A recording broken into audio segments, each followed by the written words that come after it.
Быйылкы жылы 1 миллиард 50 миллион сом акча каражатты ошо субсидияга бөлүп атат да бюджеттенчи. Болгону 15 миң эле фермер алат. Айелеми жанагы мен айткан 1 миллиард сом акча каражаты бул түздөн-түз банктын кирешесине кетип атат да. Себеби жана пайыз түшүрүү боюнчачы. Бул бюджеттен аябай чоң жоготуу. Ушуну эмне кылыш керек? Ол ушул мен айтпаймын, ошол кредиттерди, жеңилдетилген кредиттерди дыйкандарга бербеш керек деп. Бериш керек. Бирок башка булак табышыбыз керек да. Бюджеттин акчасын субсидияга бербешибиз керек.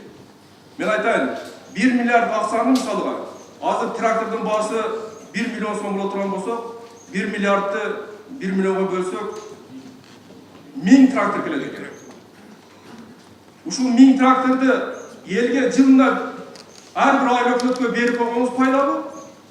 Же жанагы 15 миң фермер алып туруп, кредит жеңилдетилген кредит алып, 1 миллиард сом банктардын пайдасына кеткени жакшы болот.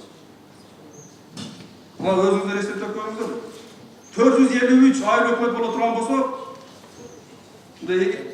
эсептегенибизде 2 трактор келет экен да.